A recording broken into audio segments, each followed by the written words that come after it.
réseaux sociaux buzz. Bakpatou, Songi Songi, Kongosa, Koromoto, Legede. Venez. Venez vous informer en temps réel. Écoutez les critiques, les analyses avec Maman Buzz sur réseaux sociaux buzz. Ici, pas de critiques stériles, ni tête ni queue, pas de polémique. Maman réseau, Maman Buzz de tout le monde est là. Maman Buzz sur réseaux sociaux buzz. Et Lengue Zangali Passa. Le goût qui n'a pas de concurrent. Les cadeaux du sacrifice. Mon mari a sacrifié 9 enfants sur les 12 enfants que nous avons eus ensemble dans une secte, ensemble avec ses frères. Après être devenu riche et avoir obtenu ce qu'il voulait, après sa mort, je ne savais pas qu'il avait sacrifié 9 enfants sur les 12. Donc aujourd'hui, cette maman est restée avec 3 enfants alors qu'elle en avait eu 12 dans sa vie. Cette histoire me vient depuis la RDC, précisément dans la province du Congo central. La maman là aujourd'hui, elle a 78 ans. Elle a l'habitude de me suivre. Une maman de 78 ans qui a mis sa confiance en moi et qui m'a raconté cette histoire à travers même l'un de son enfant qui m'a appelé. Elle m'a dit, Maman Buzz, je ne saurais pas faire le voice. Je vais t'écouter. Je vais parler avec toi. On a parlé, c'était bien. Cette maman a acquis beaucoup de sagesse et nous avons beaucoup parlé. Alors, ceux-là qui pensent que je suis malade parce que je me suis fait rare, non, je ne suis pas malade. Je suis en parfaite santé. Je suis vraiment très, très en parfaite santé. Ne vous inquiétez pas. Notre chaîne YouTube avait un sérieux problème, mais maintenant, ça va. Vous connaissez, il y a de ceux-là qui n'aiment pas des travails bien faits, vous voyez. Mais par la grâce de Dieu, nous sommes là. Je ne vais pas donner beaucoup de détails, mais je ne suis pas malade, je vais bien, je suis en parfaite santé. Ne vous en faites pas, nous avons déjà repris. Alors, elle s'appelle Maman Hélène. Maman Hélène s'est mariée quand elle avait 14 ans dans le Congo central, en République démocratique du Congo. Je peux même aller loin pour citer la ville de Matadi. Alors, son mari, il travaillait à l'époque à l'ONATRA. Ceux-là qui sont de la République démocratique du Congo connaissent l'entreprise, la compagnie ONATRA. Je ne sais pas ça signifie quoi. Je ne sais pas. Office national de transport, voilà. Office national de transport. À l'époque, cette société-là possédait le bateau, même jusqu'aujourd'hui, parce que le port de Matadi est contrôlé par l'ONATRA, les trains et puis les bus. Malheureusement, les trains ne fonctionnent plus, mais le bateau, oui. L'ONATRA, jusqu'aujourd'hui, c'est cette entreprise-là qui gère. Alors, son mari, ils étaient nés au nombre de 4. 3 garçons, une fille. Et parmi les 3 garçons, ils avaient un garçon qui était handicapé, total bien sûr, parce que tous ses pieds ne fonctionnaient pas. Il était né comme ça, déjà handicapé. Et la cadette, qui s'était mariée très jeune, à l'époque aussi, cette histoire date de très longtemps, parce que la maman a 78 ans. À l'époque, son mari aussi n'avait pas beaucoup étudié. À l'époque, il y avait des histoires des D4 à l'époque. À l'époque, vraiment de l'époque coloniale là-bas. D4, mais que son mari avait on appelle ça un poste, un très bon poste. Excusez-moi, ça fait longtemps que j'ai raconté les histoires et tout. Et puis du coup, je ne parle que l'anglais. Et du coup, mes enfants, ça fait très longtemps que j'ai parlé français avec des phrases full et tout. Du coup, excusez-moi, je dois Hein? Je dois avoir un peu, beaucoup de temps pour m'habituer un peu parce qu'il y a beaucoup d'articles qui sont fruits. Comprenez-moi, en tout cas, je m'excuse beaucoup. Alors, à l'époque, là, son mari avait un très bon poste. Un très bon poste. Ils gagnaient bien leur vie. Très bien même. Tout s'est passé bien. À l'époque, la société, la compagnie Onatra construisait de maisons pour leurs travailleurs. Ceux-là que leur papa travaille à l'Onatra habitaient dans des camps. On appelle ça camp Onatra. Il y a des camps qu'on appelle camp Onatra. C'est-à-dire que on pouvait t'imiter. Tu quittes par exemple le Kinshasa, tu vas dans le Bas-Congo, tu ne vas pas chercher là où louer. Il y a déjà des maisons construites par la société, tu seras là-bas. À l'époque, Maman Hélène est mariée à son mari, à 14 ans, a commencé à faire ses enfants. Alors, à l'époque, Maman Hélène n'a pas étudié. Elle n'est jamais allée à l'école parce qu'elle, on l'avait préparée pour se marier. Elle a commencé à faire ses enfants. Elle avait 3 filles, 9 garçons. Et ses enfants n'avaient pas beaucoup d'écart. 18 mois, 15 mois. Parce qu'elle me disait qu'elle tombait enceinte. Parce qu'elle avait peur. À l'époque, il y avait l'habitude du deuxième bureau. Aujourd'hui, nous avons les histoires de Chisa. Mais à l'époque, elle me dit, dans les années 70, cette histoire, ça date vers les années 70. Au Congo, on dit 70. En Belgique, on dira 70, vers les années 70. Des années comme ça, pour que ceux-là qui sont au Gabon comprennent aussi. Parce que nous, au Congo, on dit 70. Vers ces années-là. Parce que son mari est de cinquantaine, elle est de soixantaine. Donc, vers les années 70, qu'elle a commencé à faire ses enfants. À l'époque, ce n'était pas le Chisa. C'était premier bureau, deuxième bureau. C'est-à-dire que les femmes se connaissaient. Les femmes savaient que mon mari, on va lui partager avec telle femme qui habite telle place, telle avenue. C'était comme ça. Alors, tellement qu'elle était mariée jeune, elle et son mari avaient un écart de 10 ans. Elle avait peur que son mari puisse avoir une deuxième femme. Alors, elle faisait des enfants parce que son mari mon mari, c'était un monsieur très gentil. À l'époque, l'éducation qu'on donnait à nos enfants mâles, c'était que l'homme est le chef, ne peut pas aider sa femme. Mais moi, mon mari, tellement que je n'avais personne, je suis orpheline des pères et des mères.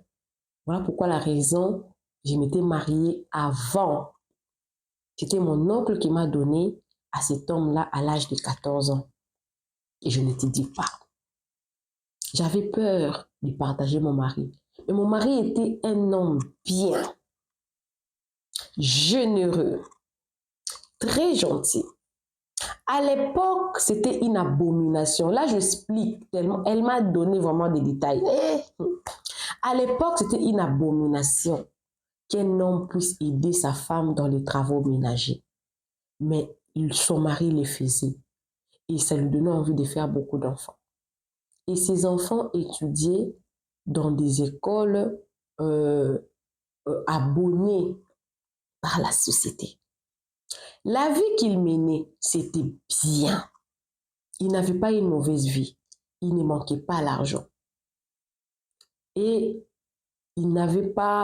son mari ne pensait pas construire une maison propre à eux. Parce qu'à l'époque, quand l'État te donne une maison, les cadres, ils donnaient vraiment cette maison-là, ça t'appartenait. Lui, à l'époque, tellement qu'il travaillait à l'Onatra, dès que son fils totalise 15 ans, il disait que dès que mes enfants vont commencer à totaliser 15 ans, je vais les faire évacuer un à un vers l'Europe parce qu'il y avait des bateaux qui costaient dans le Congo central et qui partaient vers l'Europe, les États-Unis, l'Australie, l'Europe en général. Donc, ce qui fait qu'il avait fait voyager 7 de ses enfants mâles vers un clandestinat, vers les bateaux. Tellement qu'il était cadre à l'ONATRA, il pouvait parler avec le commandant et prendre l'un de son fils de 15 ans et donner à l'un des commandants blancs quand ils vont naviguer pour l'Europe, il l'amener. Il me dit, Maman Beuse, gloire à Dieu, tous mes enfants qui étaient partis, aucun n'était mort pendant le voyage, tous étaient bien arrivés, mais dans des différents pays.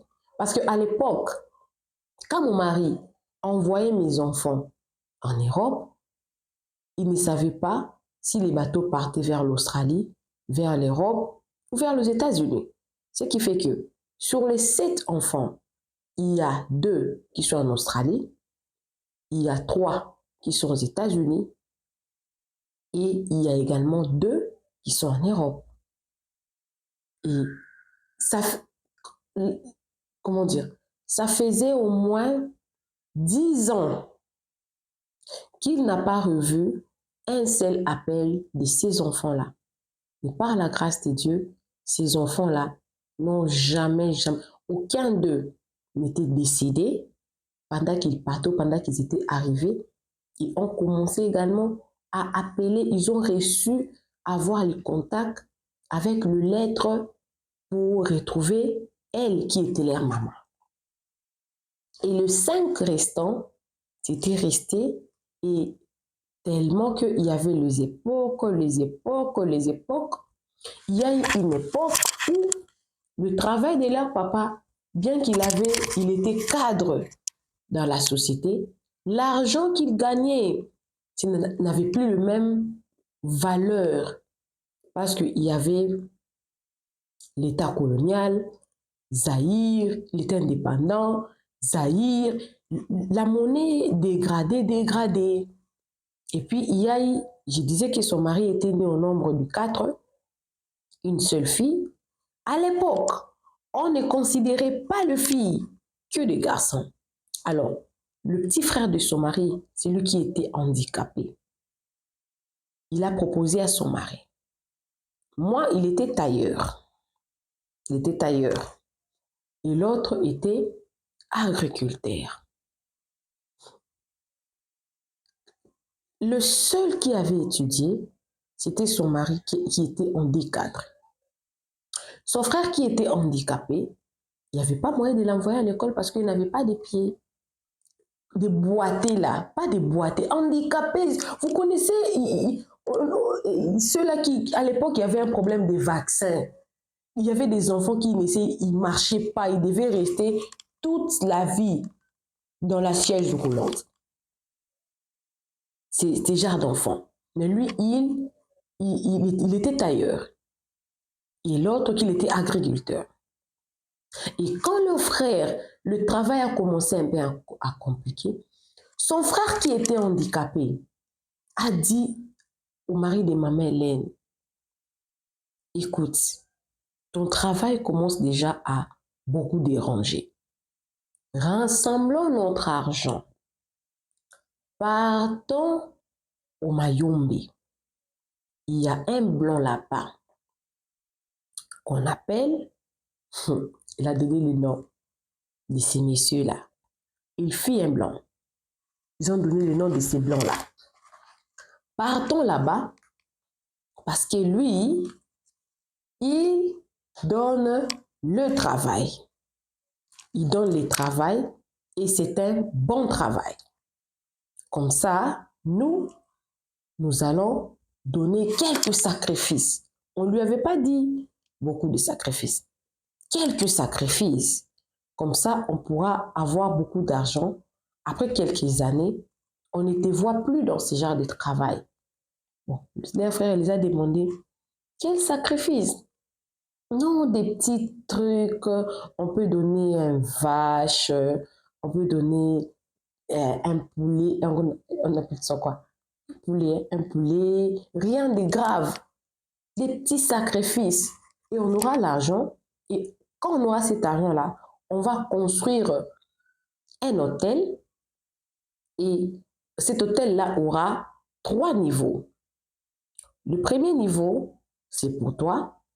Le second niveau, c'est pour notre frère. Et l'autre niveau, c'est pour l'autre. Et notre sœur, on pourra acheter même une parcelle, on la remet. Comme ça, nous allons rester avec ça. Notons que le frère qui était handicapé, il n'avait pas d'enfant. Il n'y avait aucun enfant. Et l'autre frère là, lui, il n'avait que 2 enfants. Parce qu'il ne pouvait pas faire des enfants. Il n'en avait que 2. Il y avait seulement lui qui avait 12 enfants. 7, il avait envoyé en dehors du pays. Et le 5 restant avec lui. Il a accepté. Du coup, ils sont partis au Mayombe, voir les blancs là. Quand ils ont vu les blancs là les a dit, il faut m'apporter 7, je ne connais pas, bouc, hein? Goat, bouc, hein? Le bouc. Il faut m'apporter 7 boucs, 9, comment dire, 9 boucs, 2 femelles, et puis 7 mâles. Le monsieur les avait demandé, toi tu as combien d'enfants? Il a dit, moi j'ai 12 enfants. Toi tu as combien? Moi j'ai 2 enfants. Toi tu as combien? Moi je n'ai pas d'enfants. Et puis il a dit, ok, apportez-moi 9 boucs, 2 femelles, 7 mâles. Notons que sur le 12 enfants, j'avais dit que la maman là avait fait 9 garçons et 3 filles. 9 garçons et 3 filles. Et là-bas, ils ont porté 9 boucs, 2 femelles, 7 mâles. Le petit frère là qui avait 2 enfants, le 2 là était 2 femelles. Il n'avait pas, il fait des garçons. Donc le seul qui avait fait beaucoup d'enfants et beaucoup de garçons, c'était le mari de Maman Hélène. Ils ont apporté.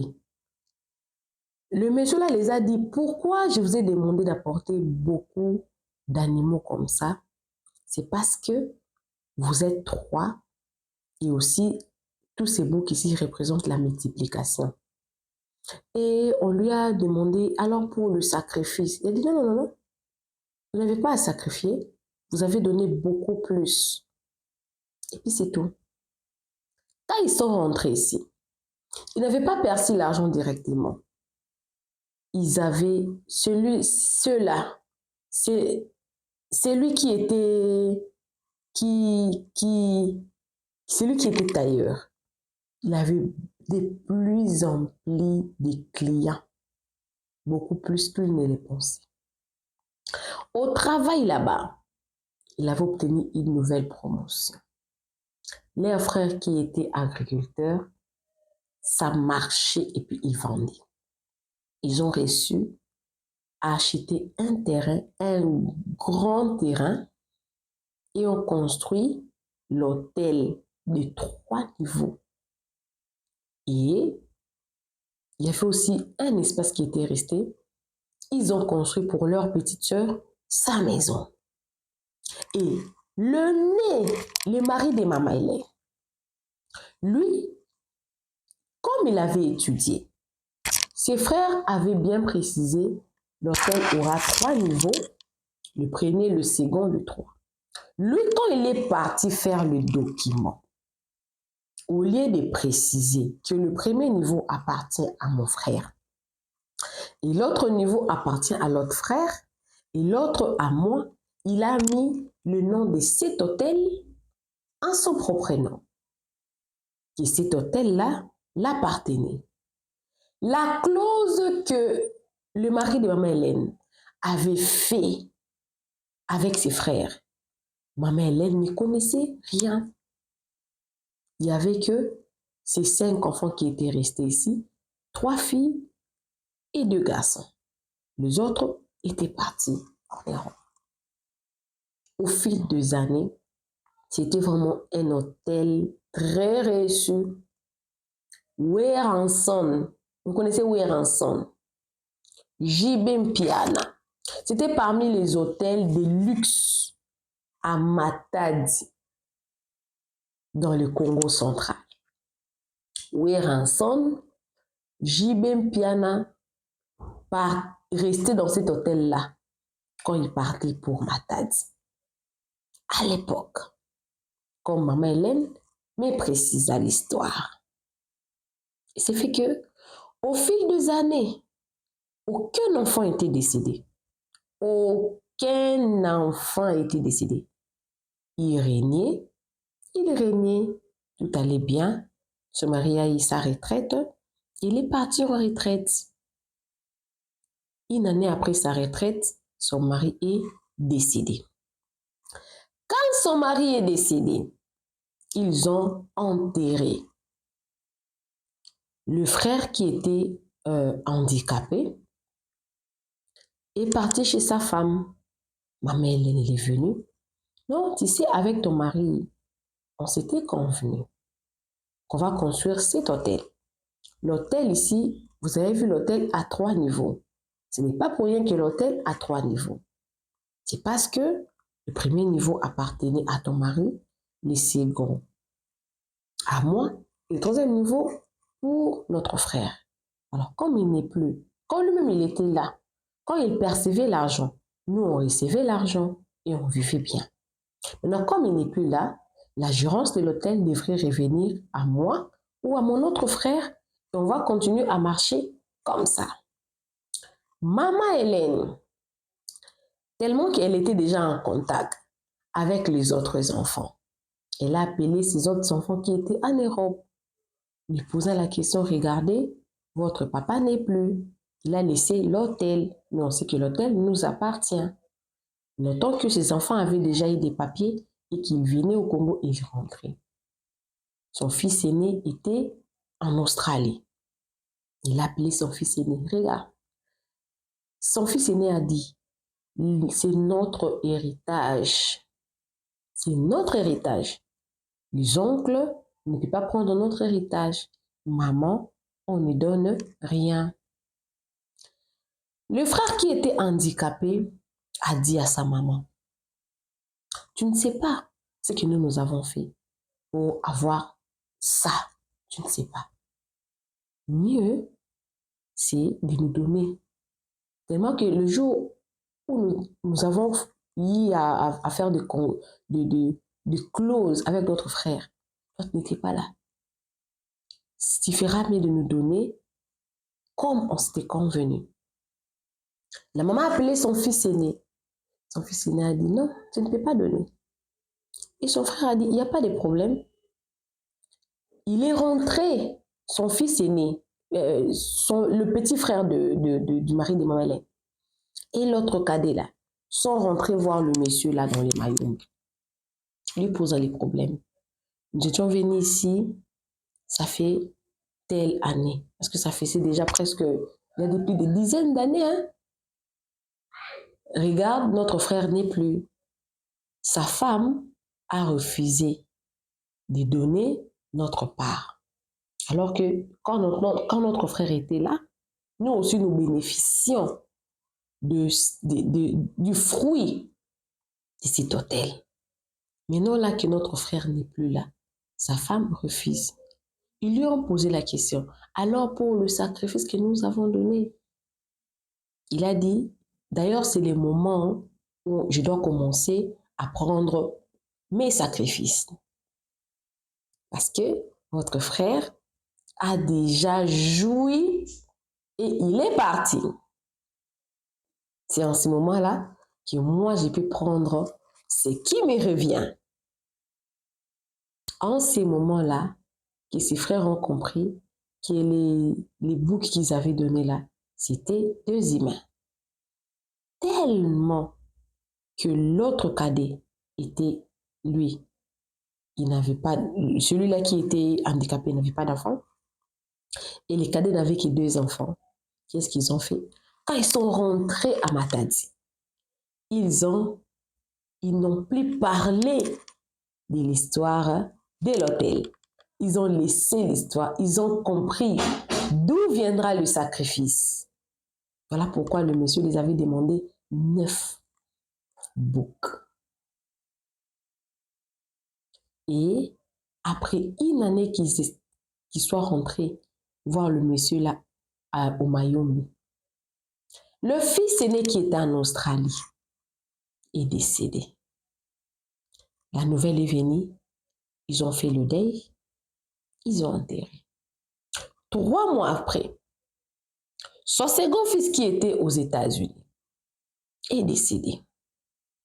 Ils ont fait le deuil, ils ont enterré. Et c'était comme ça, dans un espace de, on dira, 4 ans. Je me dis que non, mes enfants sont partis 3 mois, 3 mois, 3 mois, 3 mois. Et quand le 7e enfant est décédé, mes enfants ont commencé à accuser les frères de mon mari. Parce que ça ne s'expliquait pas que je perde mes enfants comme ça, pendant que quand leur papa était en vie, aucun d'eux n'était décédé. Avec les voyages qu'ils avaient effectués, aucun enfant n'était perdu. Tous les enfants étaient bien arrivés. Comment est-ce que les enfants pouvaient mourir comme ça? Et parmi les enfants qui étaient restés au pays, l'un d'eux est parti toucher au fétiche de la protection parce qu'il voulait se protéger. Dans un espace de 4 ans, elle avait perdu dans le 7 enfants. Il était resté 5. L'autre qui était parti toucher au fétiche, il y avait quand même des morts qui étaient stoppés. Mais que le fétiche qu'il était parti toucher, il avait un enfant. On lui avait dit que pour que toi tu sois protégé, et aussi ta mère et tes frères, toi tu ne feras plus aucun enfant. Comme ça, à la place du décès de tes frères, on prendra ta progéniture. Et il avait accepté. Et ça faisait 5 ans qu'il n'y avait plus de morts. Il y avait le calme total dans la famille. Et maman Hélène avait cru que les morts s'étaient stoppés. Après le 5 années, là où son fils était parti toucher, on lui a dit, tes enfants que tu étais censé avoir dans ta vie, tous sont déjà partis. On les a déjà récupérés. Maintenant, c'est à ton tour de mourir. Il était décédé d'une courte maladie. D'une courte maladie. Il est décédé.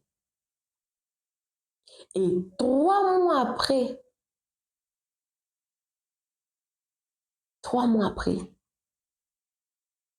il a perdu encore une fille. Donc, parmi les 9 enfants, 2 filles étaient décédées et 7 garçons. 3 mois après que son fils est parti, il y avait une fille qui était encore décédée. Et puis sa mère, maman Hélène, s'est décidée de s'humilier pour aller voir le petit frère de son mari.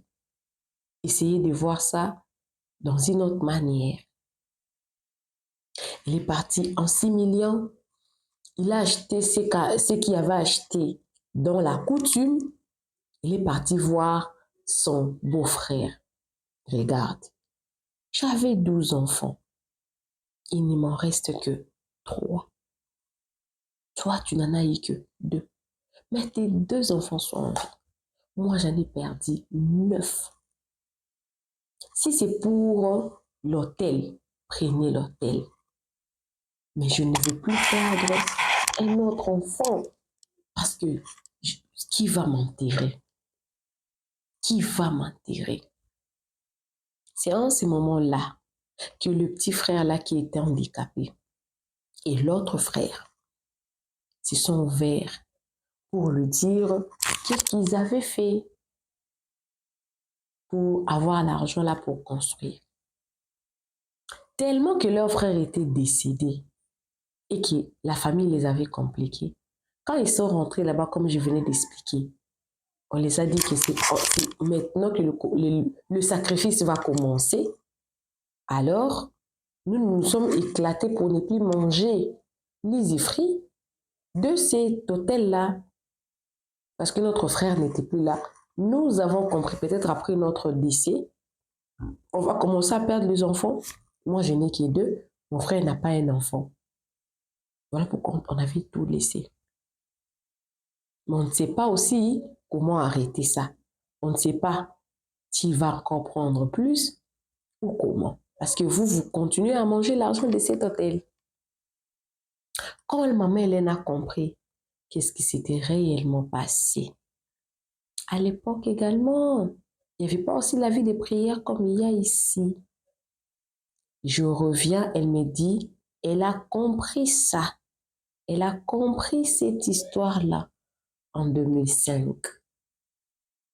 En 2005, qu'elle avait compris qu'est-ce que son mari avait fait avec ses frères pour qu'elle se retrouve avec 3 enfants sur le 12 qu'elle a eu avec son mari. Et elle a commencé à prier à sa manière. Elle a sorti ses enfants à l'hôtel. Elle me dit pendant une année, tout l'argent qui sortait de l'hôtel chaque mois, il donnait au frère de son mari. Qui le frère de son mari refusait l'argent comme de la blague. Et il avait une église justement à côté de l'hôtel. C'est auprès de ces pasteurs-là qu'elle partait donner cette offrande-là. Et un jour, en partant donner l'offrande, le pasteur-là, qui, quand maman Hélène avait commencé à donner l'offrande, elle n'avait pas dit pourquoi elle donnait autant d'argent à ces pasteurs-là. Son église il n'était pas construit. À partir, maman Hélène a commencé à donner l'argent au pasteur-là. Son église était bien construite. Et le 12e mois, quand maman Hélène partait pour donner l'argent, le pasteur là lui a dit, Dieu m'a dit, parce que tu t'es sacrifié, tu as sacrifié le salaire de 12 mois, tu as perdu 9 enfants. Les 3 enfants restants ne mourront plus. Et ça sera les 3 là qui vont t'enterrer. Le temps de sacrifice est terminé. Tu peux manger l'argent de l'hôtel. C'est comme ça que maman Hélène, l'année qui avait suivi, en 2007, elle a commencé à préparer le démarche. Elle a pris ses 3 enfants qui étaient déjà majeurs, même avec les femmes et les enfants. Bon, les femmes et les enfants et les maris et tout. Aujourd'hui, tous ces enfants et elle-même vivent maintenant aux États-Unis. L'hôtel est resté là-bas au Congo central avec le frère qui sont toujours en vie. Et sauf le cadet qui est décédé et leur sœur qui est en vie jusqu'aujourd'hui. Elle-même a 78 ans. Elle me dit, j'ai compris qu'il y a des personnes, quand ils vivent, vous allez voir, tout va bien. Mais quand la personne meurt, le délige derrière. C'est comme ça qu'elle a compris ce que son mari avait fait de son vivant. Mais tellement qu'elle a la conscience tranquille et que ce n'était pas elle qui était partie aller voir les messieurs-là. Elle ne regrette pas. Mais elle regrette d'avoir perdu du temps pour aller s'humilier. Elle me dit, maman Bess, 2 fois s'humilier ne fera pas de vous faible, mais ça fera de vous une force. Si elle s'était humiliée depuis le premier enfant, mais tous les 8 enfants ne seraient pas décédés. Appelez-moi maman réseau, appelez-moi maman Bess. Alors je suis rentrée, j'ai beaucoup d'histoires, mais N'arrêtez pas de m'envoyer vos histoires. On va baiser là pour écouter vos histoires et mettre sur Réseaux sociaux Buzz. Pour ceux-là qui veulent le contrat de promotion et de publicité, soyez les bienvenus. Ceux-là qui veulent que je puisse le coacher sur leur chaîne, je suis disponible. Et ceux-là qui veulent, qui ont des problèmes dans leur chaîne YouTube, qui veulent que je puisse fixer ça, écrivez-moi, on va parler. Ceux-là qui ont aussi des histoires, envoyez-moi vos histoires. Cette histoire édifie plusieurs personnes. N'attendez pas que le problème puisse s'aggraver pour chercher des solutions. Cherchez des solutions avant que le problème s'aggrave. Bisous, bisous, que Dieu vous bénisse. Bye!